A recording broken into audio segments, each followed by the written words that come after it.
Today on Small College Conversations, I'm happy to sit down with Dean of the Silverfield College of Education and Human Services at the University of North Florida, Steve Dittmore. Steve, thank you for joining me today. Thank you, Anthony. It's great to be here. I appreciate the opportunity. So the conversation today was centered around your panel moderation at CSRI, which as we sit here right now was a week or two ago. Yeah. The panel was revisiting calls for Division X, generally the idea of splitting Division III within to a separate subdivision, a separate division, as we will kind of dive into this here. Why was this topic generally of interest to you?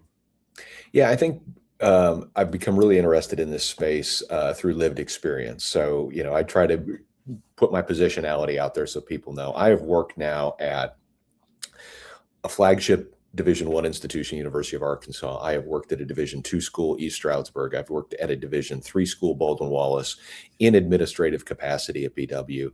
And I really saw more about how universities and small colleges use enrollment, use athletics as it relates to enrollment, and really started looking at kind of how things are different, how the different schools compete. They all compete under this large tent, 430 schools in Division III. Everybody is competing for the same championship, but the realities of how and which types of schools are successful, which schools rank highly in the Learfield Directors Cup and other sorts of metrics like that was interesting. In addition to that, I also want to make sure that people are aware I am the parent of a Division III student athlete. I have a son who plays Division III lacrosse, has had, unfortunately, a couple of ACL tears, and so his career has been a little sidelined a little bit. But we went through that process of trying out Division III schools and the recruitment process and hearing what coaches would say and what campuses would say about the relationship between athletics and a small college environment. And reading back through literature, going back into some of the foundational works 25 years ago and things like that, Shulman and Bowen's book, The Game of Life, that was published in around 2001 time period, there is this difference in Division III, where you have a lot of universities or small colleges that are highly selective academic institutions that have large endowments that can choose their athletes, their student athletes, a little differently than some of these other small colleges that really rely on athletics as an enrollment tool. And so as the pandemic hit, and I was working with you guys with College Town, and we were doing some things about college sports being added and cut and tracking some of that sort of thing, I've started really looking at these small colleges keep adding sports, or they grow roster sizes. And why is that? And I remember, the experience of being an administrator at a D3 school, plus or minus 10 students generally on campus was a big deal.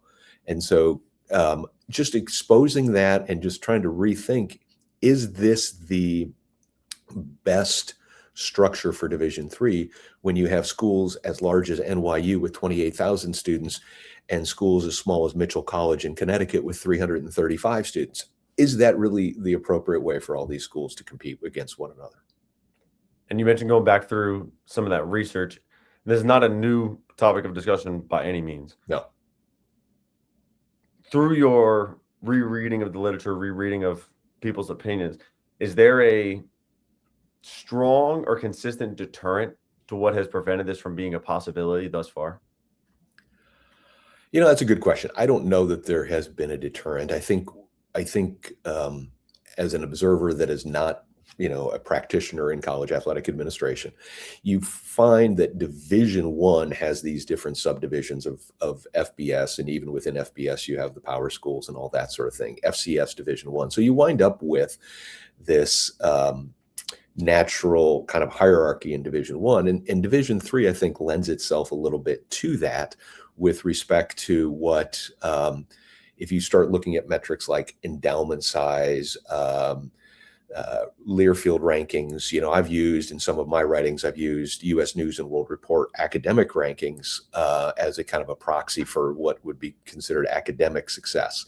And Division III has always prided itself on having the best mix of academic and athletic experiences for their students. And I think that's true. But increasingly, as campuses start growing the percentage of athletes that they have, when you get to 40, 50, 60, even 70% of the student body also function as athletes, what does that do to the culture on campus, and how does that change things? And so I don't know that, to answer your question, I don't know that there's been a deterrent. I think there's probably, from the panel discussion, I had Jerry Fisk, who's the athletic director from Greensboro College, less than 1,000 students, school of access in Greensboro, North Carolina. He served on the panel with me, and he made a comment that, one of the things that's going to happen is when the basketball TV deal comes up in 2030 or 2031, whenever that expires, depending on how that is restructured, if that totally changes the finances of Division I, and how that aligns with the monies that go to Division II and Division III and other places like that, I think we could see a lot of change in college athletics around that period of time. So maybe the deterrent is, or the timeline is more in line with what happens when that NCAA basketball TV deal runs up. Yeah, if you get to this point in a conversation with a lot of small college administrators, the year 2030 issue continues to kind of come up a lot for that exact reason. Yeah. I'm curious what you think of maybe the Steelman opposition comment to that thought, which a lot of administrators do share, as I imagine you and I both have conversations with them, in that 3.18% is within the NCAA Constitution. And obviously, we just redid the whole Constitution, 4 years ago. But that seems like a fairly significant lift. Not to say that, there hasn't been a lot of change in the last 4 years nonetheless. But what do you think of do we think the financial driver being the men's basketball tournament and the ESPN deal with the rest of championships for the NCAA is enough of a driver to legitimately try to change the entire Constitution, in which all the divisions have to, the entire NCAA has to vote?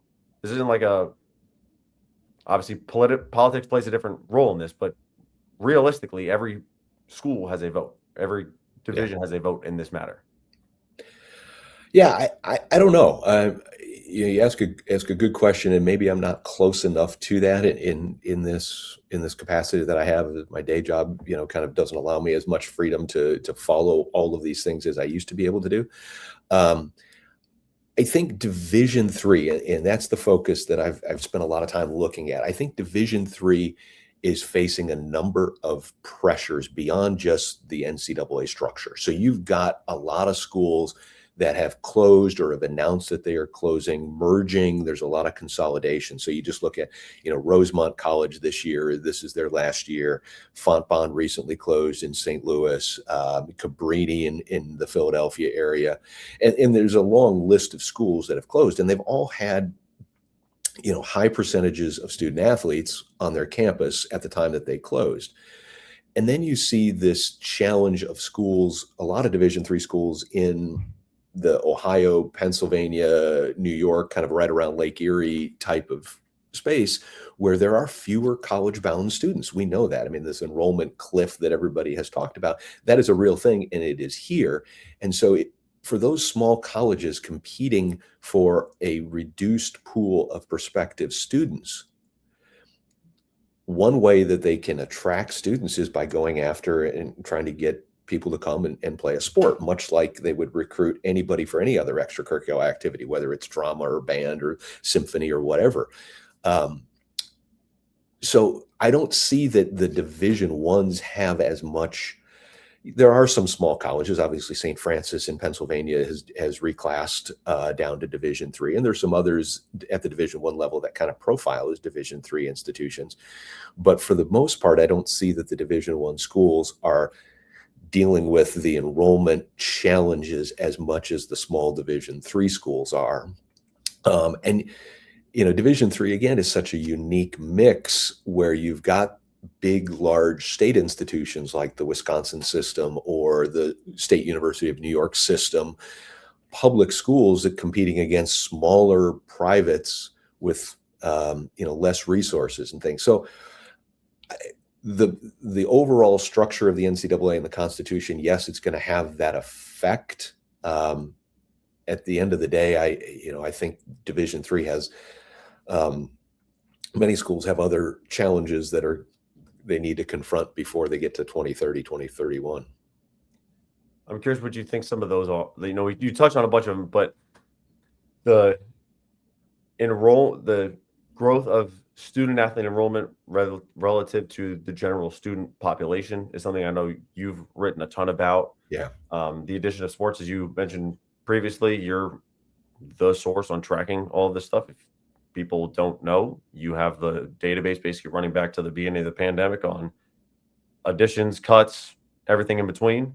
Yeah. From a sports sponsorship standpoint across the NCAA, across college athletics. I'm curious what you think some of the steps that need to be taken maybe from an outside lens to help confront some of those issues are. Yeah. So let me back up one second. I get all of the data that I use to write and to make these kind of conclusions from the EADA website, which is only as good as the inputs which the universities provide to the Office of Post-Secondary Education. And there is a big lag time. Right now, the current data on the EADA website is from 23-24. So we're dealing with some lag there. And what I typically do, and this is a limitation of it, is in EADA, you report undergraduate student enrollment. So I look at that number, compare it to the number of unduplicated athletes that's also reported, look at the overall expenses that are reported there, and then you can get more nuanced and more granular if you want, but kind of at the high level, that's what I've been tracking and trying to look at what is the percentage of student athletes as a percentage of the overall undergraduate population. I understand the limitation is that doesn't include graduate students, and that's just, the data that is what it is for that. I think what's really, and this was something I saw actually yesterday, Jeff Salingo reported this out in his newsletter, that there was a study by a group called the Art and Science Group, and it indicated it had questions about athletic culture on campus and how important athletics culture is. And 59% of high school students responded that having an athletics culture on campus is either of low or no importance in their college decision. So if colleges and universities, small colleges and universities, are really going after, we need to grow enrollment either through roster management, having 140 kids on our football roster, or having, in the case of one Division III school, Pfeiffer University this year, I counted up, they had 55 on their men's basketball rosters across a varsity, JV, and a developmental. If that's where the school is going, that's fine. Understand that that's now what the culture and what the mission is. And so kind of being where your feet are as it relates to that mission and to that role. The idea of adding sports and such, I mean, the trends have been, a lot of schools added women's wrestling, stunt, acrobatics, the emerging sports. Women's flag football is having its moment right now. Men's volleyball had a big spike as well. At the same time, we've seen a lot of schools cut back on things. They've cut back on tennis and golf programs. You've seen schools add distance track and field. So they only had cross country, but now we're going to have undergraduate or indoor track and outdoor track, but we're going to start with an emphasis on distance, which allows their cross country students to compete across all three seasons there. Those are things that are not necessarily adding a whole lot from the revenue side, but they're adding on the expense side. If you're just looking at adding distance track, if you're just doing that, it's such an interesting time because of all the different pain points that small colleges and universities are dealing with, not just with enrollment things, but the pressures on universities and colleges across all levels to produce workforce ready students, and some of the critiques that have been held on, the value of liberal arts education, which so many of these schools are founded and grounded in. So there are just lots of different nuanced points that come at this. I think geography makes up a part of this as well. And so, again, Division III, looking at the men's lacrosse landscape there, for example, recently, Colorado College and Centenary from Louisiana joined the New Jersey Athletic Conference as an affiliate because it has an automatic qualifier. And it doesn't make any sense expense-wise to travel from Colorado Springs to New Jersey, but it makes sense if the goal is to get into the NCAA tournament. And I think that's, again, one of the things that came up during the panel discussion with Jerry Fisk and the others that were on that, is that their goal is to get, as an athletic team, is to win their conference and get in the NCAA tournament. That's very different than the goals of schools like NYU, Tufts, University of Chicago, Carnegie Mellon, some of these schools, Emory, Johns Hopkins. Their goal is not just to get in the NCAA tournament, their goal is to win. And for a lot of the small schools in Division III, just merely getting an opportunity and being able to say to a prospective athlete, you'll get a chance to win a conference title and a chance to compete in the NCAA tournament. That seems to me like that's kind of the message that a lot of these schools are pursuing. And so as we think about continuing the conversation around the future of Division III, the structure through which, I'm curious the structure through which you and maybe the other panelists thought that this should go, because the general idea of splitting into a separate subdivision is significant, in addition to the financial implications of it, in that there's no new money. The 3.18% is the 3.18%. If it's Division III and that is like it is now, or if you take Division III and you split it into Division III and Division IV, it's still the same amount of money, given how the Constitution is currently written. So people that have the financial concern typically lean on, well, maybe we go the subdivision route. I'm curious where most of the people kind of landed between the different ideas around how this could be structured to start. Yeah, I think there's some natural subgrouping that already forms. I mean, so there's an organization, the Haverford Group, that is somewhat not very public. It's hard to find information about who all makes up the Haverford Group, but they meet regularly at the NCAA convention. And it's typically those schools that are highly selective and really place a high emphasis on academics and the role of athletics within the academic experience of a student. So, you think about, and I guess cautioning that correlation doesn't equal causation, but if you look at the schools that have added sports at the Division III level since March 2020, when I started keeping track, one school in the University Athletic Association, Brandeis, added women's lacrosse. No other school in the UAA has added a sport. No school in the NESCAC has added sports. Some in the Centennial. So those are kind of the three most highly selective conferences in Division III. Those schools are not really adding sports. It's the other smaller campus environments, the rural type schools, that seem like, to me, they're the ones adding those. And the other thing that I think has been very interesting is how Division III has approached streaming and media rights and flow sports, because they're clearly looking at that as an additional revenue source. Some schools charge admission to watch an event, depending on the type of event. Many schools do not. And that has been an interesting thing to posit as well, that some schools look at athletics as potentially, we need to supplement our revenue through media rights, through flow, or through ticket sales. And some schools just don't do that.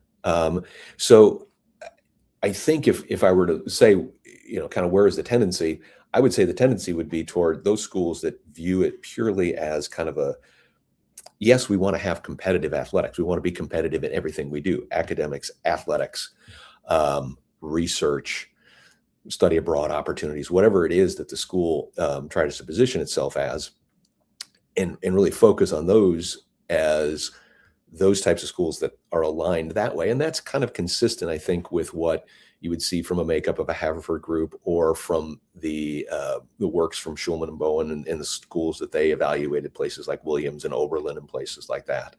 So I tend to think that. And so one of the things I wrote about was what does the Venn diagram look like of schools that are highly selective and schools that are highly athletically competitive. And so using US News rankings and using Learfield Directors Cup as kind of a proxy for academic and athletic excellence, there are 47 schools that overlapped last year that were in both the top 100 either universities or liberal arts colleges and top 100 Learfield directors. 47 schools in Division III that really kind of fit that center of that, and it's heavily weighted toward the NESCAC and the UAA. I mean, all of those schools, except for maybe one that didn't make it on the Directors Cup, but all of those schools are all highly ranked and all that. So I tend to think if there was a structure, it would be those schools that are similarly aligned with their academic and athletic missions that might try to form a different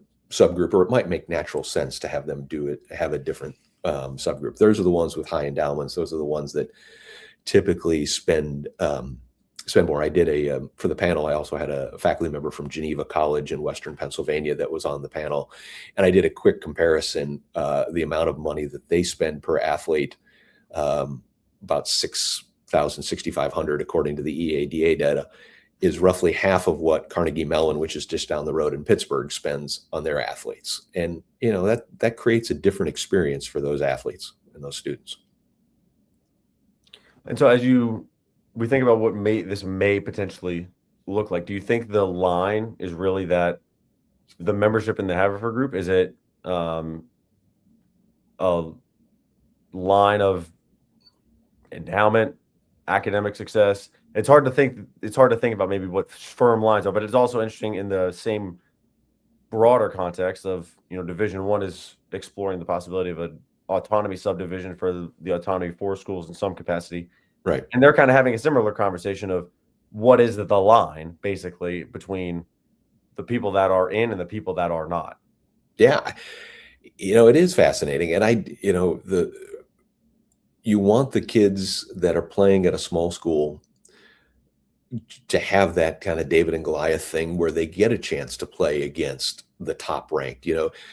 NYU had a 91 game winning streak in women's basketball, and Scranton beat them in the Division III semifinals this year. I mean, that's great.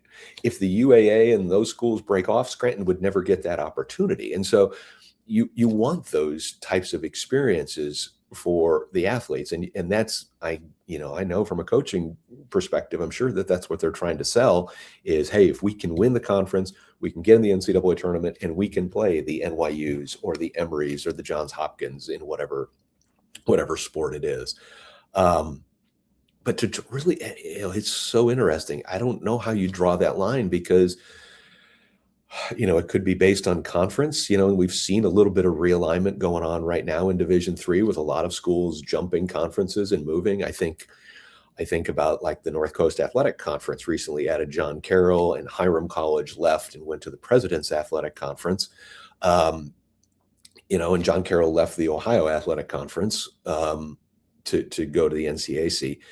You've seen the Southern Athletic Association add Trinity and Southwestern, kind of coming on the heels of Birmingham Southern announcing that they were closing. And so you do see some consolidation and some, for lack of a better word, maybe posturing about how schools want to be aligned in Division III. Nobody really talks about Division III realignment. I mean, everybody focuses on, the SAC states that go to the MAC and other things like that at the Division I level. But Division III realignment is pretty fluid right now, it seems like. There was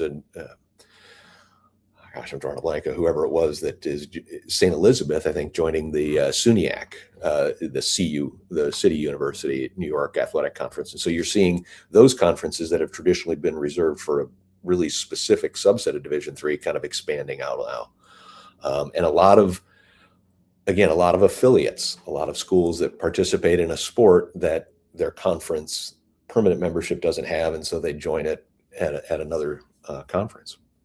Yeah, and we've seen maybe more broad strategic moves within and among conferences. You have the United East and Atlantic East forming a strategic partnership. We will see what that ultimately comes to, but the Atlantic East is kind of getting poached by a couple different leagues in reality. When you see those schools that are going to the new version of the City University Athletic Conference, which is kind of trying to do something new and create a new league in some form or fashion beyond the confines of that system.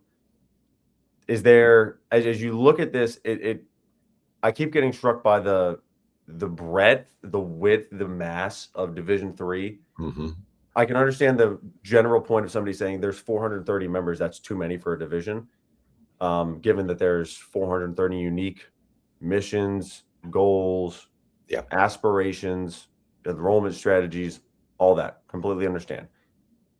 But the general shift of financial pressures within higher ed, within broader macroeconomics, I keep coming back to the idea of at some point there needs to be maybe a general reset. And I think we're just kind of working through it slowly, given that all these things happen on an academic year, two academic year basis, to put the maximum number of institutions in the best possible position for long-term viability, while many of them are struggling within their own bubble. Yeah.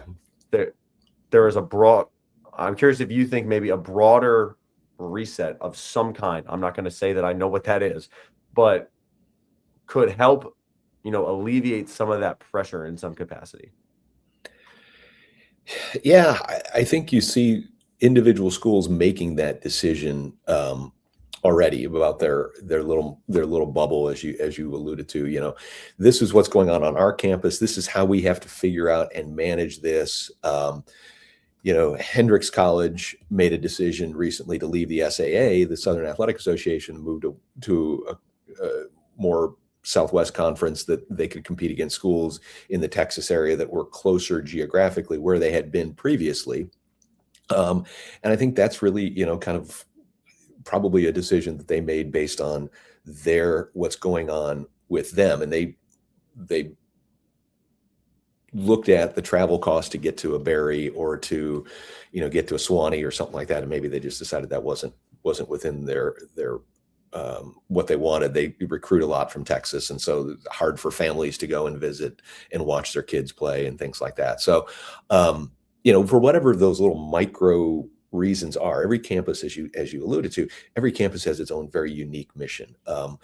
The schools that are in Division III opted into Division III, I think largely because they said, we don't want to have scholarships for student athletes. And we all know that they still aggressively recruit high caliber student athletes.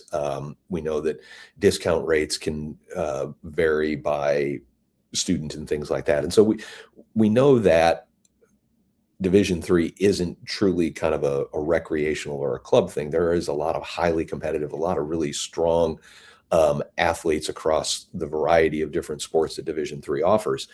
And it really comes down to some schools do that well to me, and some schools have their athletic programs as a way to help attract students. And those two things just, to me, again, back to that 430 unit tent that Division III is, it just seems like those things are kind of growing further and further apart. And as we've been talking, it's what is the line of demarcation? What is the most healthy thing for these individual institutions? And unfortunately, it's geography is such a big component of this. It's advantageous. Jerry was telling me it's advantageous for Greensboro College to be where it is because they can do day bus trips. If they can get someplace, play a game, come back to campus, not have the additional costs of a night at the hotel and meals out and all the other costs that are associated with that, that's helpful for schools like that. And then you got a Colorado College that has, pretty much the only Division III school that I can think of in the Mountain time zone. There's just not a lot in that entire time zone. But they've got a lot of travel costs. And how are they supporting that? You've got the schools that are in the Northwest Conference or in the Southern California Intercollegiate Athletic Conference that are way off on the Pacific side of things. And then you got high concentrations of stuff in the Northeast. State of Florida here. There are 0 Division III schools in the state of Florida. There are a lot of NAIA schools, a lot of Division II. There are 0 Division III schools here. And so as we put a bow on this specific topic, where do you think the future of Division III should lie? I love Division III athletics. I mean, I'm happy that my child chose to go to a Division III school. I think it's a great blend and a great mix of an academic experience and athletic experience, and without the kind of commercial pressures that come along with being at a high profile Division I, or even the challenges association of being at a mid-major and some of the other things about being Division I. I think it's a great model. I want to see it succeed. I have just been on a campus, BW, when I was there. We had a large, while I was there, they disclosed a huge financial deficit. And so you started to have real conversations on campus about what does the future of the campus look like? And then you start seeing this increased number of schools that are closing and merging, WashU buying University of Health Sciences there in St. Louis. And you see a lot of this consolidation that's taking place. And to me, I think it's for presidents and boards of these smaller schools, it's really about identifying what is our true mission, what is the experience that we're trying to provide for students,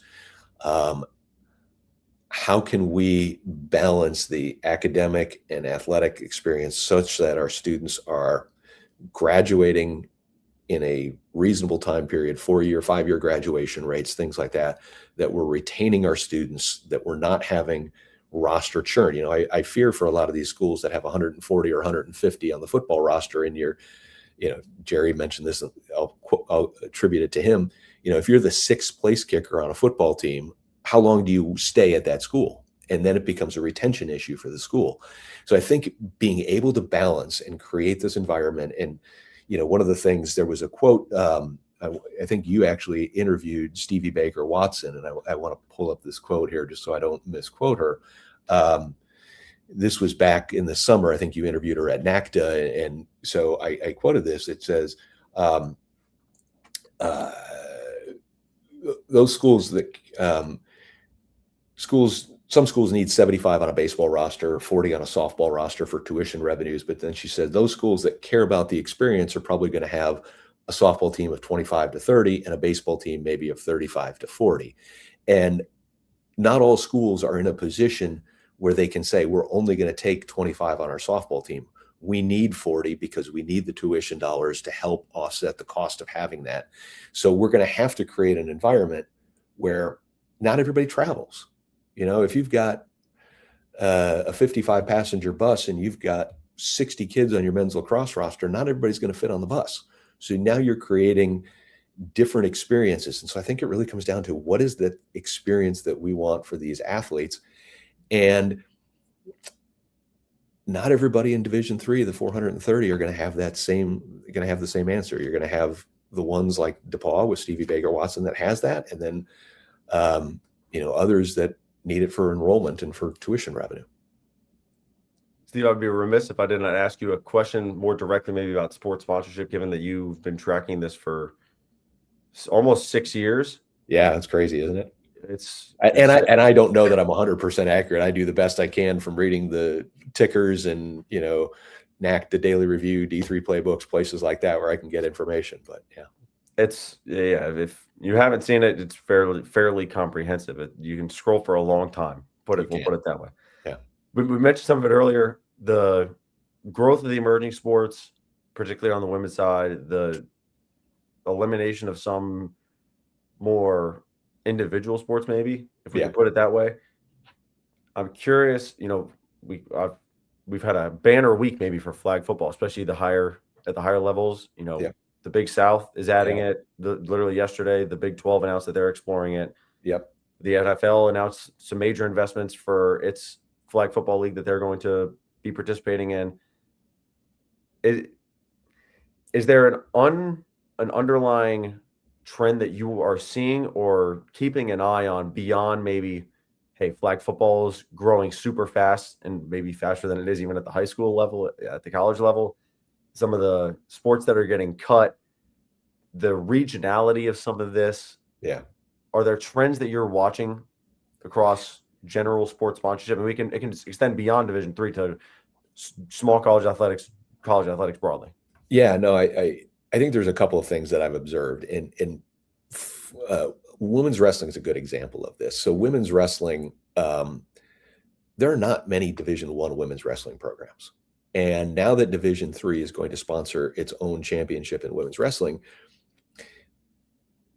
there is something that goes amiss when North Central can't compete against Iowa for a championship, or any other Division III school can't compete against Iowa, because Iowa is the dominant Division I program in women's wrestling. And so there was something kind of, I don't know, even quaint maybe, about the fact that these schools all competed against one another in that sport. Women's flag football is another one where, until I see a lot of big Power Four Division I type institutions adding it, I know Nebraska's added it at a varsity level. There's a lot that are adding it at a club level. That's different than the varsity level, because at the club level, you're not funding it. That's student funded. But at the varsity level, if schools start adding it, then I think that women's flag football has a real chance. But right now, the focus is NAIA. Ottawa and Kansas was the dominant program in NAIA, and Nebraska goes and hires the coaches from there to help jumpstart their program, because that is the dominant women's flag football program in the country. But you start seeing those small schools adding this. Makes sense. It can be a high rostered sport, 15 to 20, low equipment costs. You've got a field already. You don't really have to have a whole lot of other equipment necessary, maybe some travel costs. So it makes sense that you do that regionally. The Atlantic East that you alluded to earlier, they've really gone all in on this at the Division III level. A lot of their member institutions have begun sponsoring it, and they've got championships. So there is those types of sports that, from a regional standpoint, swimming and diving is one that unfortunately has seen a lot of programs cut. And that's again, I think it's a cost thing. You've got big pools and expenses related to the operations of those facilities. That said, Tufts University is going to build a $50 million aquatic center on its campus with an Olympic-sized swimming pool. So if I'm a small school in the Massachusetts area, how am I going to compete against somebody that wants to go to Tufts and have an Olympic-sized swimming pool and this brand new aquatic center versus the rec pool that we've got on campus? So from a sports sponsorship standpoint, women's flag football and wrestling have been the ones that have been really interesting to follow the trend lines on. Men's volleyball is another one that I alluded to that I think was interesting. I'm less sold on stunt, acrobatics and tumbling, competitive cheer. To me, they all seem like they're going after, and I know the sports would say it's different groups of athletes, but to me, they all seem like they're going after basically the same types of things. And you see a lot of schools. I remember when I was at BW, Walsh and Malone schools down in the Akron area, Canton area, they all added it almost at the same time, and they're like 5 miles apart. So you've got two schools basically adding the same sport, competing for the same regional student. And I just can't, kind of wonder what the sustainability is of some of those things. You made the comment, and if flag football continues at this growth rate at the college level, are there going to be enough of a pipeline of high school athletes that would feed into that? Yeah, that's the thing that we've seen maybe with some other sports over time, but it will nonetheless be maybe the trend to watch from a sports sponsorship standpoint over the next 2.5 years leading up into the Olympics, and maybe the 2 years beyond that, to see if that Olympic moment is the peak of the mountain, or that's the inflection point in the hockey stick that sends this thing to the moon. Yeah, and it's interesting. Again, I'm a bit lacrosse centric because that's the sport my kid plays, and I know that world pretty well.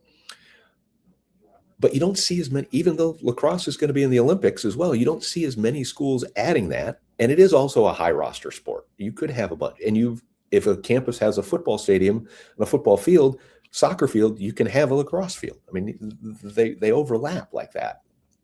And I know there's costs related to equipment and, that sort of thing. But I'm surprised that women's flag football has exploded the way that it has in some of these other more established collegiate sports, like a lacrosse, just haven't quite moved up to that next level yet. Because we still see pretty good growth of lacrosse at the high school level as it's expanded out beyond just being kind of a Northeast regional sport, and has gotten into Texas. Has become very, as you're in Texas, it's a pretty big sport there. It's a pretty big sport here in Florida. I mean, some of the best schools in the state are, Ponte Vedra and some of the other schools that are right around me.